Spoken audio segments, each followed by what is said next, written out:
guys, we're going to do a little garden update just because it's such a beautiful morning. And I also have 5 great tips for saving money in your garden and around your house. So let's get into it. Our high is headed for 96, and today is May 10th here in Southeast Florida. That's kind of high for us. Usually it's the mid-80s. Start with my corn. Really easy to tell which ones were getting the most sun early in the growing game here. These, because that way southeast. And out of all of them, this is the only one that looks like it's got like 3 shoots. All the rest just have 1. And I've never grown corn before, but I watched a YouTuber or 2 and they say expect to get 1 ear per stalk. And I was shocked. I had no idea it was just 1 ear of corn per stalk. That's low. So maybe I'll get 3 off this guy if I'm blessed enough. We'll see. They're starting to get their tassels. I'm so excited about that. You know, first timer here. I gotta really look it over and enjoy the experience. And of course, you know, after the fact, I realized I should not have planted these beans in the middle of these 2 little rows because they're probably going to be really hard to get to. But I figured the corn would kind of shade them a little bit because in my experience here in South Florida, beans don't do very well. Just, you know, when they first grow and then about a month later, it's like they're out of gas. And I had planted a 2nd row here between the beans and the front rows about 2 weeks after the fact because, again, a YouTuber or 2 suggested that it's better to grow corn really tight when you're in a little box like this because it self-pollinates. And then Mother Nature is blooming this gardenia tree. Love it. It smells so good. I'm gonna sit there and drink my coffee. And lovely. So Rocky, the volunteer tomato plant, he's just gone crazy, you guys. I have picked about, I'd say 2 packages worth of cherry tomatoes this past week. And most of what you see here is Rocky. These 3 in the back are doing pretty good too, you know. Lots of tomatoes too, but not as much as Rocky. And I have cut all of these way back twice now, but it's gonna need another trimming this weekend for sure because it's hitting the screen over there and blocking too much light. Right, so the tomatoes got a major haircut, even though probably it doesn't look like it on camera. You know, I want the sun to get through there better and get to the squash and stuff on the other side. So, and I also wanted to trim anything that was getting close to the screen. I don't want to deal with that. Oh, this one got a big haircut too. And you know what, as I was trimming that, I thought, gosh, I really need to have one of those string methods. Where can I tie that up?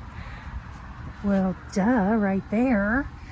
That's a great idea, huh? So I think what I'll do is put that big tomato tub right here and tie that cucumber plant up right there. And then here in the middle, I planted 3 yellow squash in the back there. And they're blooming, but you know, I'm having that problem of timing with the female and the male. So we'll see if I can get any to grow. And then I planted 3 zucchini in front, in addition to the 2 pots of zucchini I had going. And it's looking good, but only 1 grew. I don't know why, but I've got this guy, managed to get him pollinated in time. Again, on the timing with this one, so I don't know, but so far so good. But the powdery mildew, you guys, I gotta get these sprayed down. That set in, I just noticed it yesterday. Get these sweet potatoes going. Crazy. I think it's going to be at least, based on last year, another 3 months before I can harvest any, but I still have a box full in the house, so I don't need any. And then these are a couple of yellow pear tomato plants. I'll throw a cage over those. I'm hoping Aldi will bust out their tomato cages soon. They have the best quality and such a good price. That's where I got these green ones. They're like half the price of Walmart. Down the squash, the lower leaves, and I need to get a couple more cages. Gardening dreams can come true, and I think I manifested these tomato cages. I stopped in at Aldi on the way home this afternoon, and I was shocked to see these tomato cages.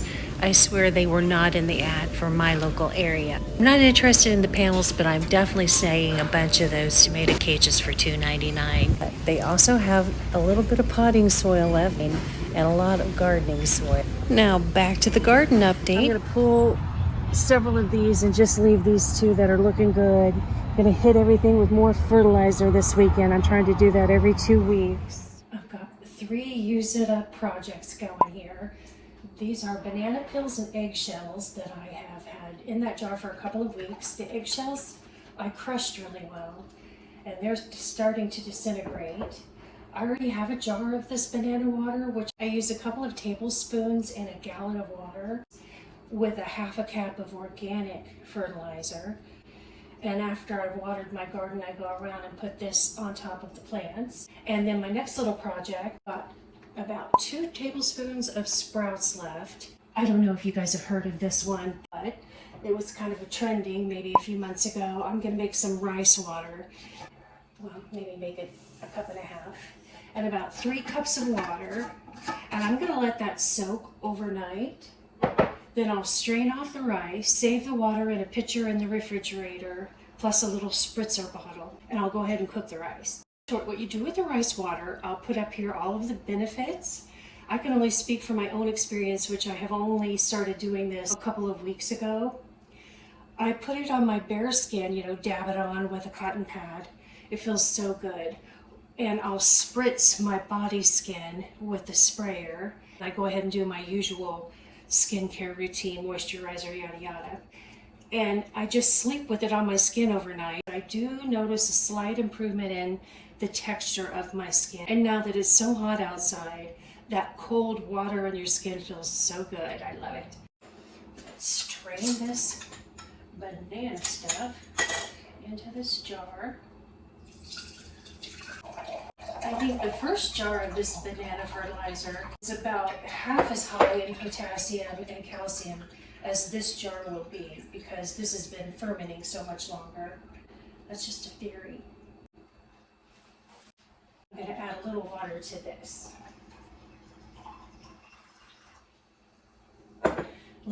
Just giving you guys a quick look. It appears all of the plants are even greener this morning. They really love that banana fertilizer. I saw a YouTuber recommend the other day that you could make bone meal very inexpensively and just buy a can of sardines and put those in a blender with some water and then let it sit and then use that as a bone meal liquid fertilizer.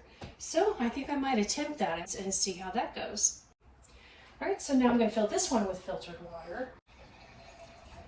Just about halfway, because the whole purpose of the water here is to soak the seeds so they start to sprout. So I don't need a full jar, right? I don't have that many seeds in there. Anyway, that's going to soak overnight. And then I will strain off the water, and that's about a 4-day process. I did a full-length video on making sprouts, so if you're interested, I'll put a card up here for that. On to the next project. This one isn't free, but it's very inexpensive. If you can hardly get your sliding doors shut, my friends, order a can of silicone spray from Amazon. Sweep or vacuum the tracks out really well. Then spray that bad boy down with the silicone. And that silicone lasts for years. Lots of other uses for it too, like loosening screws, squeaky doors. Now back to the garden. Oh, an eggplant, kind of sorta over here.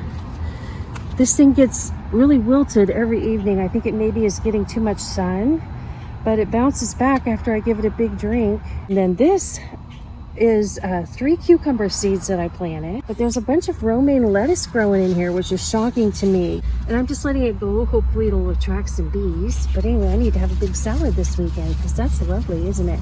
And again, I'm shocked that in this heat, that lettuce is doing so. And then here's my sad potatoes.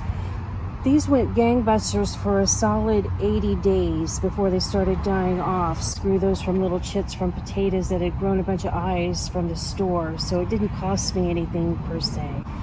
I'm gonna dig this out this weekend and see if I had any potatoes grow.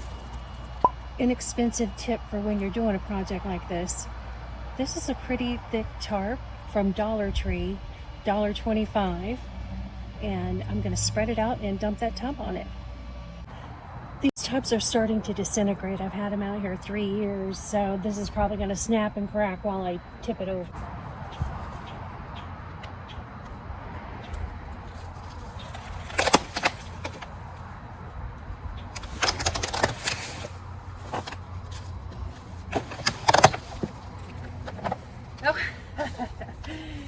Oh, so much for the no dig. This will be fun. Hopefully I've got a couple potatoes. Who knows? I don't know. They haven't been growing that long, about 90 days. All right, look at that. So these are all 3 potatoes, you guys. Woohoo! I'll take them. I think I should have let it go a little longer, but I was afraid if I had any good sized ones in there, they might start rotting in that wet soil. Here's another one. Hot, but it's all good. Oh my goodness. And oh, you guys, that's almost like a real potato. Check it out.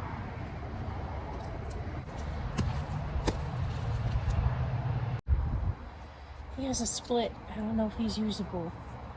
I think he grew up against something. It doesn't look like a bug ate it. Huh. All right, so 1, 2, 3, 4, 5, 6, 7 decent sized potatoes. That's definitely enough for 2 weeks right there for me. And then these little baby potatoes, dang, they charge so much money at the store for a little tiny bag of baby potatoes. It's ridiculous. I think they're up to $3.69 at my Aldi, and that's definitely a serving for me. So yeah, let's call it 3 weeks worth of potatoes for moi, for free. Broccoli, 1 good size serving between the pretty decent sized head and then a few little tiny ones, but I think it's just too hot. And the bigger heads started getting a little tiny bit of discoloration, so I said, oh, I gotta snag that and eat it while I can. That'd be so sad if I didn't. And so I had that last night with some salmon. This is cauliflower. It's got, you know, really healthy looking leaves. It's done a lot better than the broccoli in this heat, but I haven't seen any heads form, so I don't know if that's gonna happen. All the gardening experts I've watched tell me it's just probably too hot for that to happen. So live and learn. If I'm still here in November, and I'll replant again. And then these towers went great for a couple of months, and I need to replant, I guess, or maybe it's too hot, but I definitely want to plant a bunch more Swiss chard because that goes well in the heat. I think it was too hot for the kale to be up here on top. It did well until it got into the mid 80s every day for the last month. And of course I ate a lot of it too. And I got a bunch of spinach eaten. That's a really good stuff for sandwiches. And I've cut this back twice and it's grown. You guys, I swear, these were volunteer tomatoes. I don't know what happened there. And 2 different kinds. I think this is more of the cherry tomatoes. And then this one and that one are obviously a different variety because the leaves look so different. So hoping these are big slicer variety, at least I'll have something different. But I'm not much of a tomatoes on sliced on a sandwich kind of person. I mostly just use them in salads and pastas, which is why I purposely planted so many cherry tomatoes. I'm just gonna let them ride it out. If they make it, they make it. Green onions, they're hanging in there. And then my little herb pot, it's done pretty well, mostly just the basil. But again, I think it's just too hot. And you guys, I managed to grow dill for the first time, although I can't say very prolifically. So I'm just letting it do its thing. And then I've eaten and eaten on this kale plant. This lettuce is so interesting. Look at it go. I really need to have a nice big salad today because I can't believe that thing's been making it in the heat. So now let's take a look at my curbside garden bed. It's giving me joy. This is butternut squash. I planted 2 seeds in each hole, and of course 2 came up. Take 1 out of each hole, see if I can replant it.